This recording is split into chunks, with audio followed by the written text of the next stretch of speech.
What? So tell me about your lesson. Okay, so it's going to be a comprehension lesson that I started today. I noticed, like, at first I thought he was really good at answering right there questions, but when we were doing our comprehension lesson today on questioning before, during, and after, I had modeled it, and then he was reading a Cam Jansen book, and he was reading it silently, and then we were stopping at the end of each page, and I was saying, you know, did you confirm any of your questions from before reading or your prediction, or do you have any questions? And he was confirming questions that we had posed before, but he wasn't asking any questions. Like, he was like, no, I don't have any questions. And then I figured I'd do like a little comprehension check, so I said to him, I asked him a very simple question that was laid out, like, what was Cam Jansen's name before she got her nickname Cam? And he had no idea. And it said the second to the last sentence that he read said her name was Jennifer. Her name was Jennifer, her real name. And I said, why don't you read that paragraph again? And then he found it. But that was a right there question, which I thought he had down, because in the testing he did that very well, but he's not always doing it. So he was reading silently, you said, right? He was reading silently. So what did that make you think? What did that make you like have an idea for the next lesson, which I guess is that what you're actually doing then? Well, I'm finishing this. It was too long. Okay, yeah. It was too long. So what I'm doing tomorrow is still questioning, and he's recording his questions before, during, and after, and confirming, and writing the answers that he gets from the story as we read. So I don't know what I'm asking. I'm asking, like,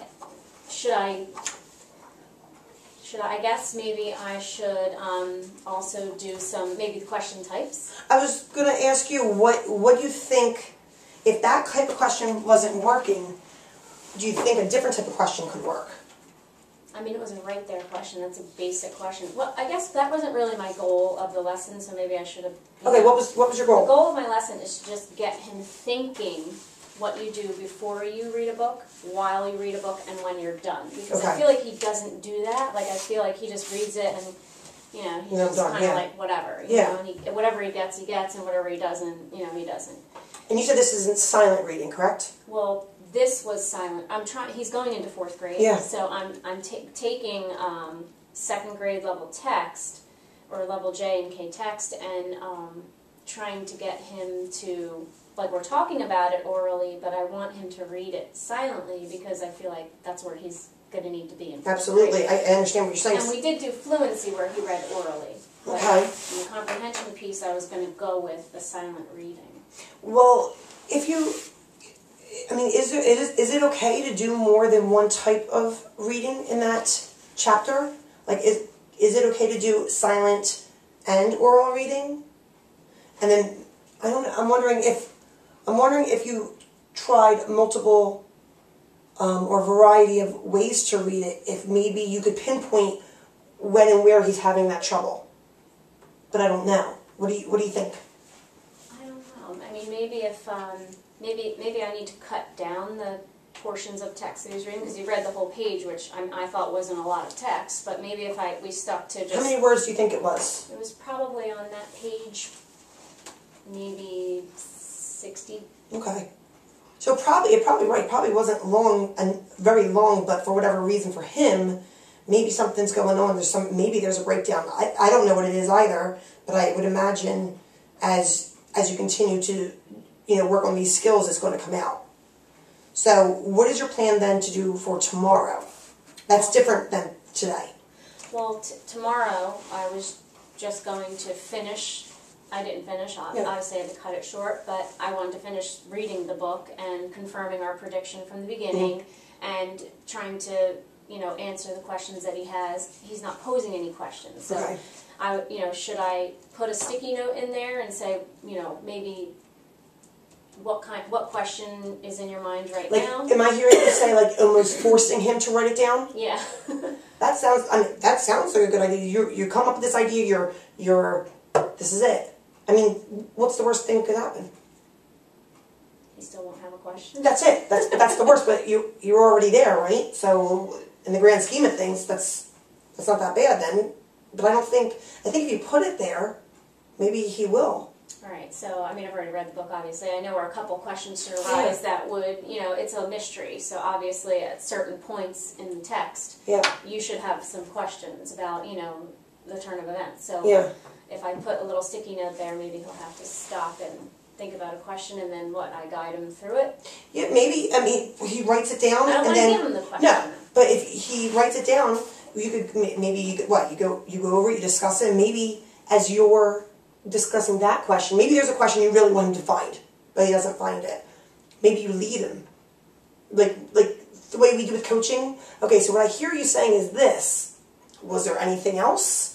Like, something like that. And I don't know that would work either, but it's worth a shot so that you have some other things. So I will put some sticky notes where I think he should ask questions. Okay. And then, how are you going to help me? Do you want me to notice how many times? You know what? Instead of me telling you, how about you tell me how you want me to help you? I'm thinking that I don't want to give him the questions, so maybe you can keep track of the types of questions I ask him. Okay, keep track of types of questions that I ask him that maybe are you saying be more leading or... Okay, types of questions that you ask. Are you saying like inferential, text-based, or critical, or are you asking more like are they leading or not leading? Yeah, are they giving him too much? I want him to come up with the questions. So are my questions and is my instruction hindering him from coming up with the question, or is it... Okay, are your questions too... leading? Yeah, leading. Or clue-based. I'll just put that and then I'll create some kind of sheet for that, okay? Okay. Okay, so if I understand from what we just talked about, as this lesson unfolds, what you would like to see your student do is use those sticky notes that you put in his book to actually come up with a question. And if it unfolds the way you want it to, it would be him coming up with the questions and the good ones on the sticky note. Okay, and then you would be discussing them afterwards? Mm-hmm. Okay, and what are you going to... He's going to be confirming his questions as he goes through the test. Like, that's what I'm trying to get him to do. Like, I told him good readers ask questions, and they make predictions, and that changes. They get answered, and they change as you go. Yeah. So that's kind of what we're working on. And they all lead to, the ultimate plot of the story. So what I'm trying to, he knows it's a mystery. We talked about that. We talked about how, you have this problem and then these steps to solve the problem. Sure. So I want him to notice those steps. All right, so through his questioning. So let me ask you this question. If I hear you correctly, and if I were to envision your lesson, what I would see would be you, as he's reading, he would be coming up with these questions that are the ones that you would hope he would see as he would be reading, and then as he reads, he would be confirming them. Oh yes, this did happen, or oh no, this did not happen. That's what you would envision for your best outcome. Mm-hmm. Okay. All right, that's okay. So that's something else I just want to mark down, is that he also confirms. Mm-hmm. He's asking and answering. Confirms his questions.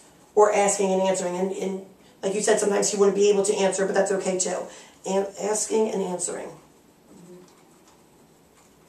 Do you have a particular sequence of like what you're doing first, next, last? I know I'm only seeing this particular part of the lesson. I usually start with the fluency, but if whatever time you want to come in, I can do it first. So at 10:20, so okay. It's easier. Do you want? Is there a time that you want me to come in? Is it easier for me to come in at 10:20, or is it easier some other time?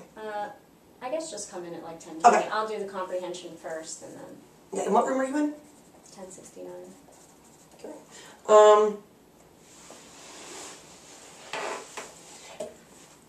And I think this has already been said too, so I'm going to just ask this question to make sure I understood it right. You see this as being a successful lesson if the child, what's his name? Gregory. Gregory. If you see Gregory writing down questions and answering them, is he doing it orally as he's checking it? Is it something that you monitor?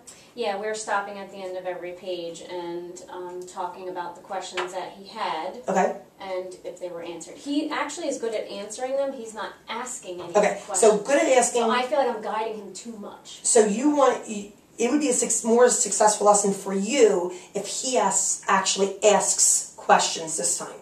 Is that what I'm hearing? Asking. Okay. All right, so asking questions, that's really what you want him to do, ask questions. You really want him to be involved at this point you're saying. Mm-hmm. What will you look for in your tutee's reaction to know if directions are understood? Ooh, you know what, that makes me think of a question. Do you think he understands what you want from him? Possibly. Well, we did it together. I modeled it, and he actually worked with me with a read aloud that we did, and he did a great job, excellent job. So when we were doing it together, successful. and he did his before questions. I guided him a little bit, but they were good. But when he was reading through the text, he could answer questions that we posed together, but he wasn't asking any himself. Did you, I hear you saying that you modeled it the first time and he did really well when you were working together. So it seemed like you did, I do, you do. I do, we do. And now you want him to do. When you modeled it, did you model asking questions that weren't originally posed? Do you know you said you asked questions that were already posed and then you answered them, but did you ever... No, we posed them together. Yeah, you posed them together, but did you ever show him what you're looking for now as you're reading a new question comes up? Oh, you did? Yes. Okay. Mm-hmm. So then how do you know that he... what did you look for to know that he understands the directions about him doing his on his own then? Is it just what we just discussed? Is that through the modeling? Mm-hmm. And he seemed like he understood it? Well, he did when we were doing it together. It's just now that he's reading silently, he's not pulling the questions out. Okay, so he's not pulling it out silently. And I even stopped him at a point where, you know, I said, can you reread that and see if you come up with any questions? And he was like, I don't have any. All right, so let me just go back at what I'm looking for, because I'm going to make myself a sheet so that I can keep accurate data. I'm going to keep track of the types of questions that you ask and find out if they're leading questions or they're clue-based and really not making him work, and it's more you working than him. Or maybe I need to guide him more since he's not doing it. I don't know. Or guide him more. Okay. I'm also looking for him to ask and answer questions and confirm his questions as they posed them. And I'll know that it's successful, or that what you viewed being successful is if he asks questions as he reads, and he actually fills it out and posts it. Okay, does that sound about right? All right, great. Well, I can't wait to see the lesson more. I'll be in the 10:20. All right, Colleen. Today is our first post-observation after I was able to come in and observe you. And thank you for letting me come in. I know it's tough, especially a lot of the children seem to be easily distracted. You're not the only one. So I know that sometimes even someone coming in can be more of a distraction than you want it. Yeah. Okay, so let's talk about your lesson. Let's reflect back on the lesson, and how do you feel it went? Tell me what your thoughts are about the lesson. I think it went pretty well today. I felt like he is getting the gist of asking and answering questions the whole time you read, before, during, and after. Okay. I mean, I do feel like the modification that I made with the sticky notes helped him. Why do you think that? Because I saw him as he was reading, and he saw the sticky note with the question mark on it. He stopped, he kind of looked over, and, then, of course, a lot of times I said, do you have a question? I didn't even let him, come up with it on his own, but, I mean, he did come up with questions. Mm-hmm. So that was part of the things that you wanted me to notice, is if he came up with the questions. So there you go. What did you see your tutee doing, hearing him say or observing, that made you feel this way? I think if I am correct, you already said that you noticed that he stopped and he saw the pink sticky note and looked up and kind of thought of a question. Mm-hmm. So that's how you observed? Well, yeah, because that gave him the indication that, okay, I have to come up with a question right now. So I feel like he was it forced him to think back into the text. Mm-hmm. You know what I mean? And we kind of did that in our pre-conference, and that's No, yeah, for sure. That was very helpful. I think I think that skill just from observing, I think that's a skill that like I want to use too, because I think it's a prompting without saying anything. I thought it was really cool. What do you recall about your own behavior during the lesson? I did notice that I had to kind of stop feeding him so much. I felt like it. I feel like I give too much because I want him to keep moving and get it. Yeah. I don't know if I did that. We'll talk after we're done this. We'll go over the I think the checklist that we talked about, and then we can go over that. But that's what you noticed about yourself. I did catch myself a couple times. Like I'm like, okay, so what did you think? Instead of trying to say, do you think this? You know, then what did you think happened, or why do you think that happened? All right. So this is a question I got from my conference person, and it really made me think. What grade do you teach? I don't teach anymore. Okay, but when you did, what did you teach? Everything. Okay. When was the last time you taught the child that age? A long time ago. Okay. So, what you're probably used to is a different amount of scaffolding that you have to do with older children than you do with younger ones. So you may be doing exactly what he needs, the support he needs, with that amount of scaffolding. So, just that's something my person said, and I was like, you know what? It didn't sink in until like at the end. I was like, wait a minute, that makes really good sense. Yeah. So, just something to think about. How did what you observe compare to what you planned? So, what you planned, did you do everything that you wanted to do? Anything more, anything less? I don't think I did anything less. There was one thing. I made him go back to the beginning and think about one of the questions that he had written earlier that he didn't answer. Okay. And I asked him, you know, what do you think about that? And he wasn't sure, and I said, remember, go back to the beginning. And we went back and he read it, and then he was able to tell me. So why did you do that? Plan. Yeah, so why did you do that? Know. What was your thought? Like, what you thought, obviously it was a good strategy, but why? What were you thinking? I wanted him to understand that, you know, even though he didn't answer that question yet, even way at the end of the book, it might surface, and it's okay to go back and find bits and pieces that help him answer that question. Great. Okay, as you reflect on the goals of your lessons, you've had time to process it now. What can you say about the 2T's achievement of them? Did he reach what you wanted him to do today? Yeah, I think he did. Okay. What made you notice that? What allowed you to believe that he accomplished what you wanted to have done? When we were finished, you had left, but when we were finished filling out the graphic organizer, I said, now, do you have any questions that you didn't answer yet? And he read them, and he said, oh yeah, but he knew the answers. And he filled that out, and I said, you know, how do you think this strategy could help you when you go back into your classroom in September? And he said, I think it will really help me because it's making me think about what I'm reading. And he said, this was fun. And I was like, surprised. I wonder if it's because he got the answers. I wonder, because maybe he was he able felt successful. Yeah.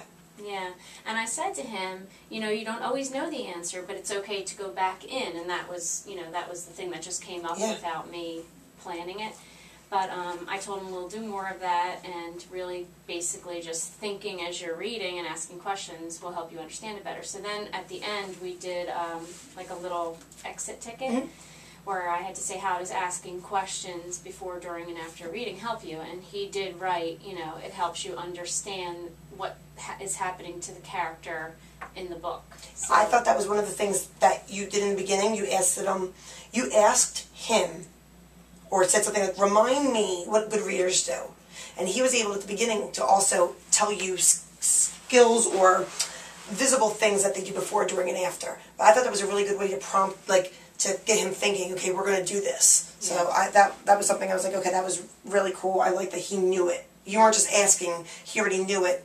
And we had gone over. But you had gone over, but he is using that skill again. He's recalling it. So it's kind of like activating schema before he reads. So that was cool. Now my question is should I stick with should I stick with questioning, or should I pull? I feel like I should pull back a little and go back more into schema and making connections. What would be the reason for that? Because I don't feel like he's always like we think about, we make predictions based on the title, like we did that before. Yeah. We ask some questions. During, we're asking questions and confirming our predictions, and at the end, we're kind of retelling and, you know, if there's anything else we want to learn, we think about that. But I feel like he needs to also understand that some of the before is also building schema, like pulling out your schema and applying it to the book. Like I think he's doing it a little bit,